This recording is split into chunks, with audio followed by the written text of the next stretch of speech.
Chapter 1.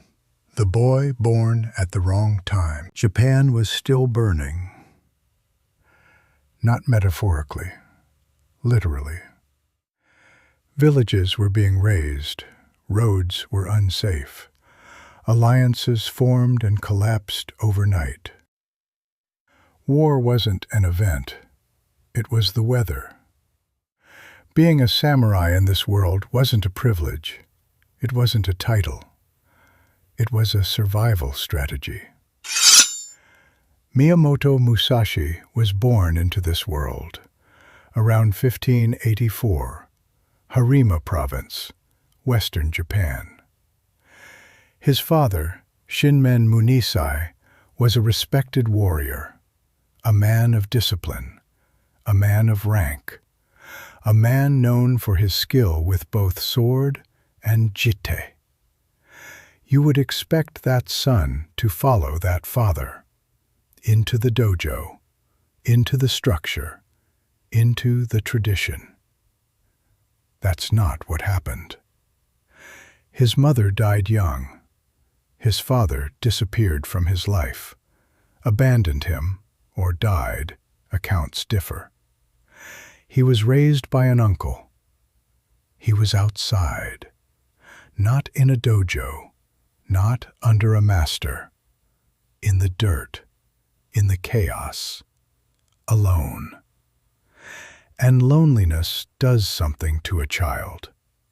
It strips away distraction. It removes the noise of other people's opinions. It forces you to watch. Before loneliness makes a fighter, it makes an observer. Musashi watched. He studied people. He watched who survived and who didn't. He watched what worked and what looked good but failed. And at a very young age, he understood something most adults never grasp.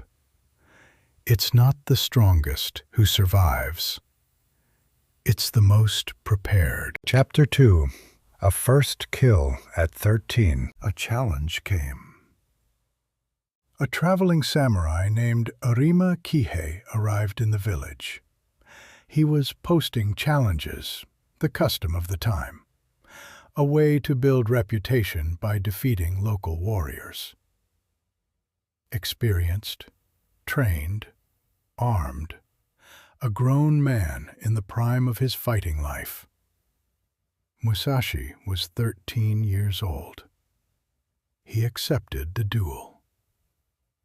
Everyone expected a formality, a child stepping forward, perhaps out of foolish pride, to be turned away, to be laughed at, to learn his place.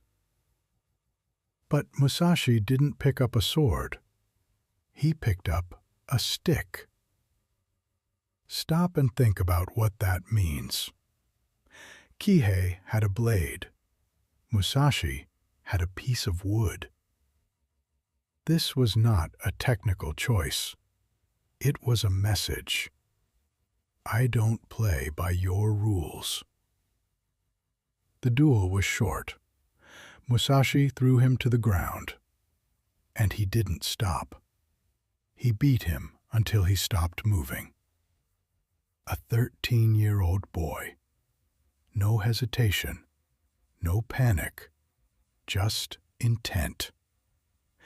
Witnesses said there was no fear in his eyes. Only someone who has truly made peace with violence looks like that. That day, Musashi didn't become a samurai. That day, Musashi became a threat. Chapter 3. Sekigahara, on the losing side. The Battle of Sekigahara, 1600. 200,000 men. One day. The fate of an entire nation decided by sunrise. This was the war that decided who would rule Japan.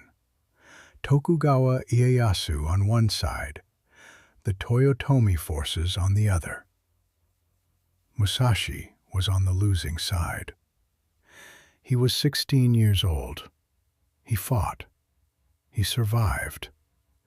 We don't know exactly how. But this detail matters more than most historians acknowledge. Because the winners become part of the system. They get absorbed into it, protected by it, shaped by it. The losers get thrown outside of it. Musashi was now a Ronin. No master, no protection, no clan to answer to. In the eyes of Tokugawa society, a potential criminal. The new government was consolidating power. Ronin were watched, suspected, controlled. But here's the thing about being cast outside the system. You're free. Free from its rules. Free from its expectations. Free from the invisible ceiling it places over every man inside it. Most Ronin saw their condition as a curse. Musashi treated it as a laboratory. And freedom, in the hands of the right mind, is dangerous. Chapter 4. Honor or Survival. Samurai culture was built on honor. This wasn't just ideology, it was infrastructure. There were rules that governed every aspect of combat. The time and place of a duel, agreed upon in advance. Both sides arriving under equal conditions. Witnesses present to ensure fairness.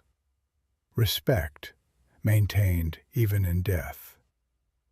This was the code that every samurai had sworn implicitly to uphold.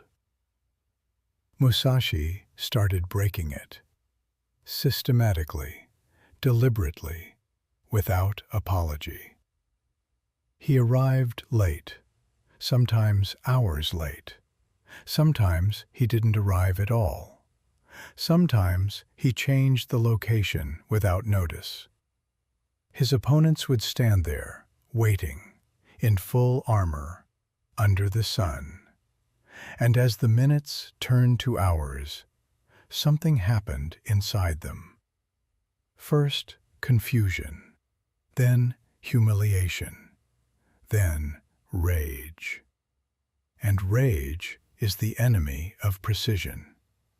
Rage makes your hands tighten, your breathing shallow, your judgment clouded. You stop thinking about strategy, you just want it to be over. That is exactly where Musashi wanted his opponent. Musashi was winning the fight before the fight began. Chapter 5. The Yoshioka School, Colliding with the System. In Kyoto, the Yoshioka School was not just a dojo, it was an institution.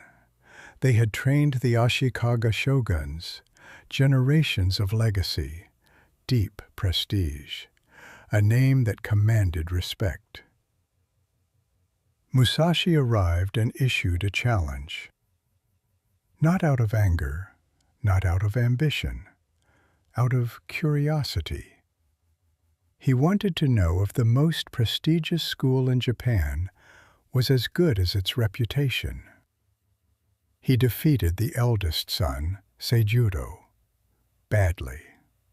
Seijuro never recovered enough to fight again.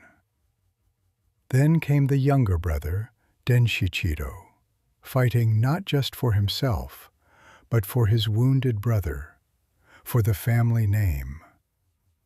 Musashi won again. This was no longer personal. This was institutional humiliation. The Yoshioka clan met in secret. They wouldn't send another son. They would send a group, armed, prepared, with one purpose: end Musashi. They set the time, They prepared their ambush. Musashi changed the time. He arrived before dawn, before they were assembled, before they were ready. He attacked first, fast, decisive, without warning. Was this honorable? No, but it was effective. That day, a school that had stood for generations was finished. Musashi was no longer just a duelist. He was an anomaly, a disruption, a man the system couldn't contain. Chapter 6. Sasaki Kojiro, Building the Legend. Ganryu Island, 1612. His opponent, Sasaki Kojiro. Kojiro was not some unknown challenger. He was celebrated, feared, technically brilliant. His blade was unusually long, longer than regulation. People called it the laundry pole, not as a joke, as a warning. His signature technique, the swallow cut, was a lightning-fast upward strike followed by an immediate reversal, like the tail of a swallow in flight. Almost impossible to read, almost impossible to survive. He arrived at dawn, ready. He waited. 1 hour, 2 hours. The sun climbed, the heat pressed down. His composure, that perfect, trained warrior's composure, started to crack. Then, in the distance, a boat. The man who stepped off was unhurried, loose, relaxed, like a man arriving to a meal, not a duel. And in his hand, not a sword, a rough wooden blade, carved from the oar of the boat during the crossing. Kojiro's rage finally broke the surface. "You're late!" He drew his sword and threw the scabbard into the sea. Musashi looked at the scabbard floating away. "You won't be needing that." The duel lasted seconds. One strike. Kojiro fell. Musashi stood over him for a moment, then turned and walked away. No celebration, no acknowledgement, like it had already been decided before it started. Because it had. This is how legends are born. Chapter 7. 2 Swords, Rejecting the Rules. Musashi fought with 2 swords. A long sword in one hand, a short sword in the other. This was not traditional. The accepted wisdom was clear. 2 hands on 1 sword means full power, full control. But Musashi wasn't interested in accepted wisdom. He was interested in results. He called his style Niten Ichi-ryu. 2 heavens, 1 mind. But this wasn't just a technique, it was a philosophy. One perspective limits you. Think about what it does to a man who has trained his entire life when he faces 2 swords for the first time. Every defense he knows is built around 1 blade, every reflex, every counter, every instinct. And then Musashi draws 2. A fraction of a second of confusion. Which one do I watch? That fraction of a second is all Musashi needed. He didn't break the rules because he was reckless. He broke them because he understood them better than anyone. Samurai culture lived by honor. Musashi lived by results. Chapter 8. When the war ended, Japan unified under the Tokugawa shogunate. Peace came. For most people, this was a relief. For samurai, it was an identity crisis. Warriors with no war, swords with nothing left to cut. A class of men trained for violence in a world that no longer needed it. Most samurai became administrators, bureaucrats. They traded their battlefield purpose for peacetime relevance. Musashi didn't do that. He kept moving, he kept wandering. He painted, he carved, he wrote, and eventually he retreated into a cave. Reigando, dark, cold, isolated. A dying man, probably suffering from cancer, in complete darkness, writing. The Book of 5 Rings. This was not a manual for sword technique. It was a manual for mental supremacy. Break your opponent's rhythm. Use the void. Control the timing. Make the enemy see your position, but do not let him know your intention. Every line a lesson. Every lesson drawn from a life spent understanding how the human mind breaks under pressure. This wasn't combat.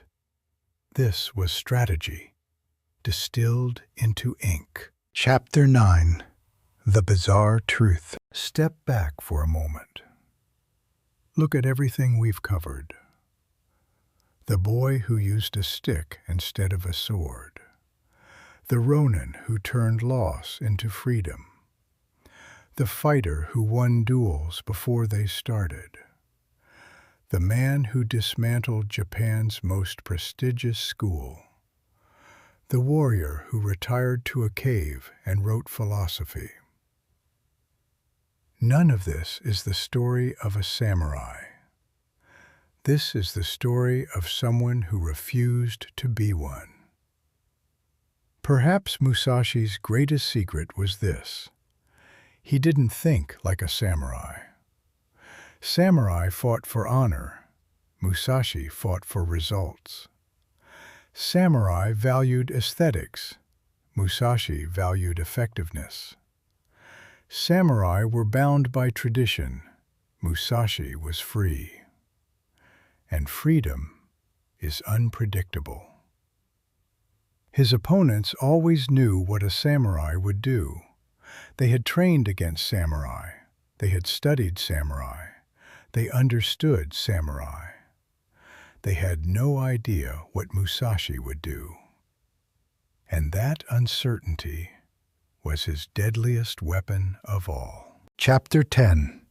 Musashi in the Modern World. We don't fight duels today, but everything Musashi understood still applies. We wait.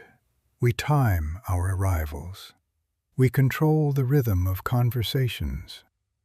The person who controls the timing of a meeting controls the meeting. The person who appears less threatening than they are gets further than they should. The person who suddenly changes the rules without warning wins before anyone realizes the game has changed. In job interviews, in negotiations, in competitive environments, every time someone makes you wait and you feel that slow burn of frustration, that's Musashi. Every time someone walks in looking like nobody and turns out to be the most dangerous person in the room, that's Musashi. His principles never died. They just changed clothes. Chapter 11. The End. He died in 1645.